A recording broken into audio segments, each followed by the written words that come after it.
25 juin 1992. Une camionnette blanche déposa deux hommes devant une banque de Seattle. Ils portaient des masques. Dans une main, ils tenaient un sac. Et dans l'autre, une arme. Leur intention était évidente. Pourtant, avant cela, ils n'avaient même jamais commis de petits vols. À cause de leur manque d'expérience, ils étaient destinés à commettre d'énormes erreurs pendant ce braquage.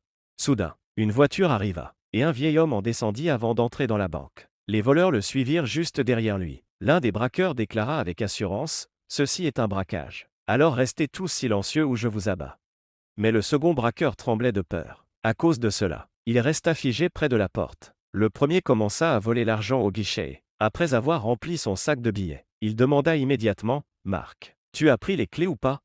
Le voleur venait de révéler le vrai prénom de son complice, une erreur catastrophique. Marc exigea alors les clés du même vieil homme qu'ils avaient suivi dans la banque, car leur troisième complice les attendait dans une camionnette garée loin de la banque. En utilisant la voiture du vieil homme, les voleurs partirent vers le point de rendez-vous prévu. Cependant, lorsqu'ils arrivèrent sur place, ils entendirent les sirènes de police retentir, et leur camionnette avait disparu. Heureusement, les voleurs avaient un plan de secours. Ils abandonnèrent la voiture sur place et prirent la fuite à pied. Ils traversèrent un terrain de golf voisin, et, par chance, leur camionnette était stationnée à un second emplacement. Mais ils avaient complètement oublié de changer la plaque d'immatriculation. Cela signifiait que si quelqu'un se renseignait sur la camionnette, la police pourrait facilement remonter jusqu'à leur adresse. Toute cette scène ressemblait davantage à une comédie qu'à un braquage de banque. Pourtant, cette comédie rapporta aux voleurs 2000 $. Mais l'histoire ne faisait que commencer, car ce braquage maladroit n'était qu'une bande-annonce de ce qui allait devenir un immense thriller. Voici Scott Scurlock, un brillant étudiant en chimie, fatigué de l'agitation de la vie urbaine. Il abandonna ses études et passa tout son temps à vivre dans une cabane perchée dans les arbres. Il y trouva la paix intérieure. Mais la paix seule ne suffisait pas, il lui fallait de l'argent pour survivre. Grâce à ses connaissances en chimie, il commença à fabriquer des drogues illégales directement dans sa cabane. Il vendait ces drogues à un homme nommé Captain Pat, qui lui versait des millions de dollars. Vivre luxueusement dans une cabane au cœur de la forêt. Gagner énormément d'argent grâce à la drogue. Sans stress ni inquiétude pour l'avenir, sa vie ressemblait à un rêve. Mais le trafic de drogue n'est pas un jeu d'enfant. Scott l'apprit à ses dépens lorsqu'il reçut un jour la nouvelle que quelqu'un avait abattu Captain Pat. Cette annonce le plongea dans le choc. La vente de drogue était sa seule source de revenus. Et avec la mort de Captain Pat, il avait désespérément besoin d'un nouveau moyen de gagner de l'argent. À cette époque, Scott regarda un film qui allait changer le cours de sa vie, Point Break. Dans ce film, des voleurs se déguisent pour braquer des banques. Fasciné par l'action explosive et l'adrénaline des braquages, Scott devint obsédé par le film. Ce fut le début de sa carrière de braqueur de banque. Scott tira des leçons de toutes les erreurs du premier braquage et était déterminé à ne pas les répéter. Cette fois, il décida d'avancer avec un plan méticuleux. D'abord, il devait trouver une banque où la police mettrait longtemps à intervenir. Ensuite, ils observaient chaque jour le fourgon blindé qui livrait l'argent, sachant que c'était à ce moment-là que la banque contenait le plus de liquidités. En plus de cela, Scott passait tout son temps à écouter les communications de la police grâce à un scanner radio. Comme ce scanner captait les fréquences locales, les voleurs pouvaient entendre tout ce que les policiers se disaient par radio. Ils recueillirent ainsi des informations détaillées sur les horaires et les lieux exacts des patrouilles de police. Scott passa des mois à étudier en détail l'art du braquage de banque. De plus, chaque fois qu'il imaginait ce que la police s'attendait à ce qu'il fasse, il essayait de faire exactement le contraire. À cause de cette mentalité, Scott décida de braquer la même banque qu'il avait attaquée seulement 6 semaines plus tôt. Le 14 août 1992, il se lança dans son deuxième braquage. Dans tout braquage de banque, les 15 premières secondes sont les plus cruciales, c'est le moment où personne ne comprend encore ce qui se passe. De plus, en 1992, la plupart des gens utilisaient encore des téléphones fixes. Cela rendait très difficile l'appel à la police avant que les voleurs aient déjà quitté les lieux. Par ailleurs, Scott exécuta son plan avec une telle confiance que toutes les personnes présentes dans la banque se sentirent obligées d'obéir au moindre de ses ordres. Pendant ce temps, Scott avait impliqué son ami Steve dans le braquage. Steve restait assis dehors dans une voiture, surveillant tout grâce au scanner radio. Si quelqu'un parvenait à appeler la police, Steve était prêt à prévenir Scott afin qu'il s'échappe avant même l'arrivée des agents. Ce braquage fut exécuté avec une telle précision que Scott, juste devant la banque. Scott sortit tranquillement de la banque. Tout s'était déroulé exactement comme prévu. Mais lorsqu'ils rentrèrent chez eux et comptèrent l'argent, ils découvrirent qu'ils n'avaient obtenu que 8000 $. Après autant d'efforts et un risque aussi énorme, repartir avec seulement 8000 $ fit comprendre aux voleurs que risquer la prison pour une somme aussi dérisoire n'en valait pas la peine. De plus, la majeure partie de l'argent d'une banque est conservée dans le coffre-fort. Et ouvrir un coffre prend du temps. Or, dans un braquage, le temps est le pire ennemi. Pendant ce temps, lorsque le FBI entendit parler de ces braquages, ils surnommèrent Scott Hollywood à cause de ses déguisements théâtraux et de son style audacieux. Au début, cependant, le FBI ne prit pas Scott très au sérieux. Après tout, si quelqu'un braque une banque en plein jour et s'enfuit dans la voiture d'un vieil homme, cela donne surtout l'impression d'un amateur. Mais Scott allait bientôt se retrouver sur la liste des criminels les plus recherchés du FBI. Car après quelques autres petits braquages, il préparait désormais le coup du siècle. Tout le véritable argent se trouvait dans le coffre-fort. Mais il ne possédait pas assez d'informations pour le braquer. Scott commença donc à soudoyer un employé de banque afin d'obtenir toutes les informations internes. Dès qu'il reçut ces renseignements, ils commencèrent à planifier le casse. Ils savaient enfin exactement quoi dire pour faire ouvrir le coffre. Qui est le chef caissier ici? Le 19 novembre de cette même année, ils exécutèrent ce gigantesque braquage bancaire. Le plus grand défi dans ce type d'opération est le temps. Lors d'un petit braquage, on peut rapidement attraper l'argent au comptoir et s'enfuir. Mais ici, ouvrir le coffre et entrer à l'intérieur prenait du temps. Et même une fois dedans, remplir les sacs d'argent demandait encore davantage de minutes. Le risque était immense, car la police pouvait arriver avant qu'ils aient terminé de vider la banque. Mais la récompense était tout aussi énorme. C'est pourquoi Scott fit appel à son ami Mark, le même Mark que lors de son tout premier braquage. Scott commença à remplir les sacs d'argent à l'intérieur du coffre, tandis que Mark surveillait tout le monde à l'extérieur afin de s'assurer que personne n'appelle la police. Steve attendait dans la camionnette, écoutant le scanner de la police et transmettant toutes les informations à Scott via talkie-walkie. Tout se déroula avec une coordination digne d'un film. Après le braquage, lorsque Scott compta l'argent, ils réalisèrent qu'ils avaient volé environ 250 000 $. Ils avaient gagné en une seule journée plus qu'au cours de 15 à 20 petits braquages réunis. Leur joie était immense. Cependant, ce grand casse signala également au FBI qu'ils n'avaient plus affaire à des amateurs, mais à des braqueurs extrêmement professionnels. Et c'est là que la malchance des voleurs commença.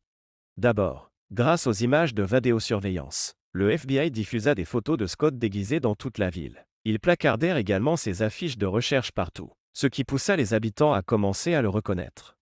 Un jour, juste avant d'entrer dans une banque pour un nouveau braquage, quelqu'un reconnut Scott et appela immédiatement la police. Lorsque Steve entendit l'appel radio sur le scanner, il ordonna à Scott d'abandonner et de fuir immédiatement. Si Scott était resté pour braquer la banque, la police serait arrivée et l'aurait arrêté. Ce fut un moment extrêmement serré. Mais le FBI ne s'arrêta pas là. Ils commencèrent à utiliser des packs de teinture spéciaux dans les banques. Un pack de teinture est un petit dispositif caché entre des piles de billets. Il est déclenché par un signal sans filet. Lorsqu'il explose, il projette une encre permanente sur tout ce qui se trouve autour, ruinant complètement l'argent volé. À cause de cela, plusieurs fois après des braquages réussis, un pack explosait pendant leur fuite, rendant tous leurs efforts totalement inutiles. La police renforça également les patrouilles autour des banques afin de pouvoir répondre aux appels de braquage le plus rapidement possible.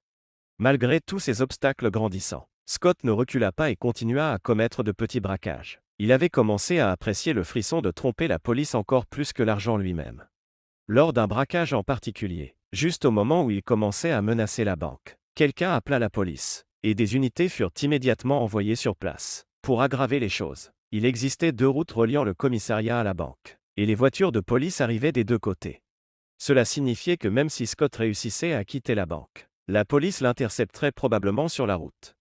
Scott n'avait absolument pas une seconde à perdre. Mark était assis dans un café de l'autre côté de la rue, surveillant le scanner radio. Pourtant, lorsque Scott sortit avec l'argent, au lieu de s'enfuir en courant, il marcha calmement jusqu'à sa camionnette. Il ne semblait pas du tout inquiet de l'arrivée imminente de la police.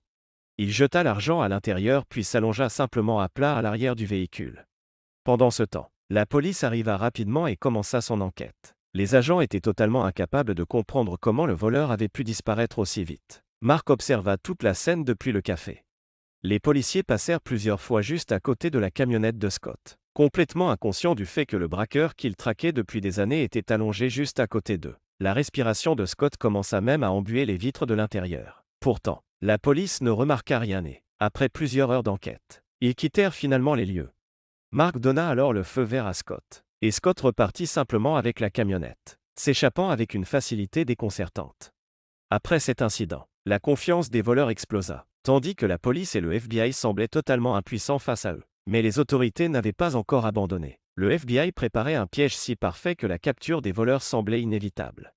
En 1995, le film It sortit au cinéma. Il présentait une immense fusillade meurtrière entre des braqueurs de banque et la police. se terminant finalement par la mort des voleurs. Ce film bouleversa profondément Scott.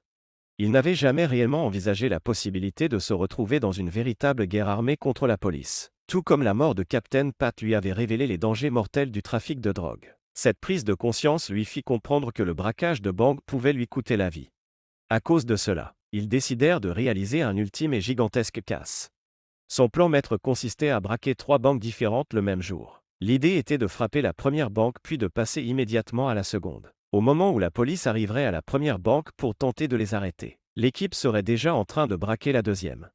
Et lorsque la police répondrait au braquage de la deuxième banque, ils commenceraient à braquer la troisième banque, gagnant ainsi tellement d'argent qu'ils n'auraient plus jamais à se soucier de l'argent pour le reste de leur vie.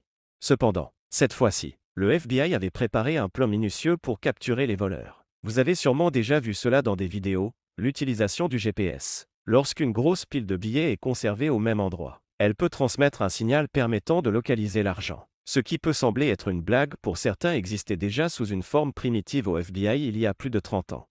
Le FBI cacha un minuscule traceur à l'intérieur des piles de billets. Ce traceur envoyait un signal à une tour de réception. Puis ce signal était transmis à la police, révélant l'emplacement exact de l'argent volé.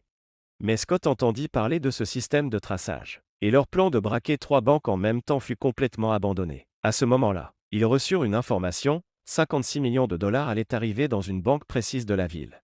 Ils n'avaient jamais entendu parler d'une somme aussi énorme de toute leur vie. À cause de cela, ils décidèrent d'abandonner le plan des 3 banques pour réaliser à la place le plus grand braquage de leur existence. Cependant, ils ne pouvaient pas se permettre la moindre erreur. Voler 56 millions de dollars prendrait énormément de temps. Et s'ils tardaient trop, la police arriverait. Tout devait être exécuté à la perfection. C'est pourquoi, afin de s'entraîner pour cette énorme casse, ils décidèrent d'effectuer d'abord un plus petit braquage. Cette fois, Scott porta un masque noir afin que la police ne comprenne pas que Hollywood frappait encore. Comme lors de ses premiers braquages, il vida la banque extrêmement rapidement, prit une petite quantité d'argent, courut jusqu'à la camionnette et démarra à toute vitesse. Une fois à l'intérieur du véhicule, il commença immédiatement à chercher le traceur. En moins d'1 minute, il découvrit que le FBI cachait les traceurs dans les billets de 20 $, et il les jeta aussitôt hors de la camionnette. Les voleurs pensaient avoir encore une fois surpassé le FBI. Mais le FBI leur réservait d'autres surprises, des surprises qu'ils ne découvriraient que pendant le grand braquage. Comme il s'agissait du dernier braquage de leur vie, l'équipe ne laissa aucun détail au hasard dans les préparatifs. Même s'ils n'avaient pas l'intention de provoquer une fusillade, ils transportaient des fusils à pompe afin de pouvoir détruire les moteurs des voitures de police si celles-ci les poursuivaient. Le moment d'exécuter le plan arriva enfin, et le 27 novembre 1996, Scott partit pour le dernier braquage de sa vie. Comme d'habitude, Steve resta dans la voiture de fuite pendant que Mark et Scott entraient dans la banque. Ironiquement, juste à côté de l'endroit où Scott entra, sa propre affiche Wanted était collée au mur. Mark marchait juste derrière lui, surveillant strictement tout le monde pour s'assurer que personne n'appelle la police. Comme prévu, Scott ordonna à un employé de banque d'ouvrir le coffre-fort. Cependant, l'employé prenait un temps interminable à l'ouvrir. Une fois le coffre enfin ouvert, Scott commença à remplir son sac d'argent. Tout semblait se dérouler selon le plan jusqu'à ce que, d'une manière ou d'une autre, la police soit alertée du braquage. Steve entendit sur son scanner radio que des unités de police avaient été envoyées à la banque et avertit immédiatement Scott. Scott fut stupéfait, comment la police avait-elle appris le braquage alors que personne n'avait passé d'appel téléphonique? Mais comme il s'agissait de leur dernier casse, Scott refusa d'abandonner. Pour gagner du temps, il força l'employé de banque à l'aider à remplir le sac d'argent. La panique éclata, mais quelques minutes plus tard, Scott sortit précipitamment de la banque avec tout l'argent. Aucune voiture de police n'était encore arrivée devant la banque, mais ils pouvaient déjà entendre les sirènes au loin. Ils jetèrent l'argent dans la camionnette et prirent la route vers leur refuge, convaincus qu'ils venaient d'échapper de justesse à la police. Mais soudain, ils remarquèrent que le bruit des sirènes devenait de plus en plus fort. Lorsqu'ils regardèrent dehors, ils réalisèrent avec horreur que des voitures de police les suivaient directement. Comment était-ce possible?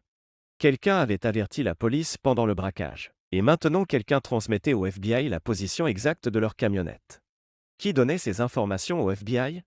En réalité, le FBI avait prévu exactement ce scénario et formait spécialement les employés de banque pour ce genre de situation. Lorsque Scott avait ordonné à l'employé d'ouvrir le coffre, celui-ci avait secrètement activé un code d'alarme silencieux avant de l'ouvrir, avertissant la police qu'un braquage était en cours.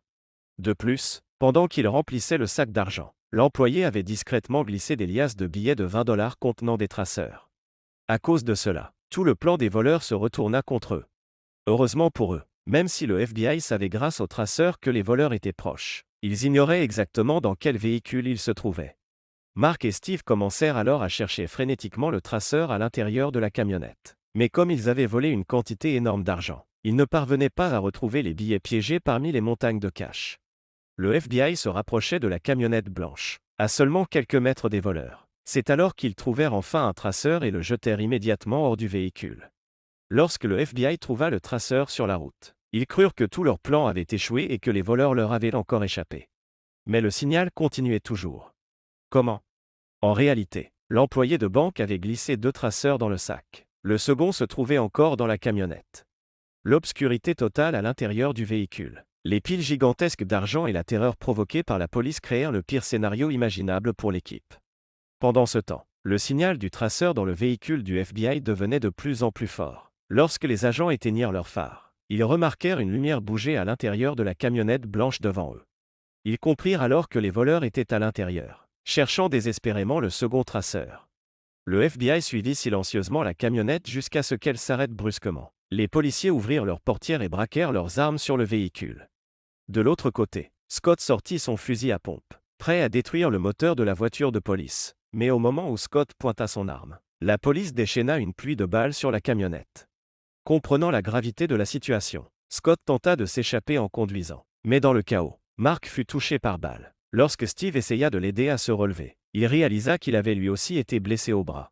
Après avoir roulé encore un peu, Scott arrêta de nouveau la camionnette. Mais cette fois, il bondit hors du véhicule et disparut dans les bois voisins. La police arriva rapidement, arrêta Mark et Steve et les transporta à l'hôpital, tandis que les autres agents lançaient une chasse à l'homme dans la forêt pour retrouver Scott. Après plusieurs heures de recherches infructueuses, le FBI comprit que Scott leur avait encore échappé. Ils commencèrent alors à interroger Steve à l'hôpital. Après environ 2 heures d'interrogatoire intense, Steve craqua et révéla toute la vérité. Le FBI découvrit enfin que l'homme qu'il surnommait Hollywood s'appelait en réalité Scott Scurlock. Maintenant en possession de sa véritable photo, la police lança une immense chasse à l'homme dans toute la ville. Son visage fut affiché dans chaque quartier, chaque journal et chaque chaîne d'information. Quelques jours plus tard, la police reçut un appel d'un habitant signalant qu'un homme suspect vivait depuis plusieurs jours dans un camping-car derrière sa maison.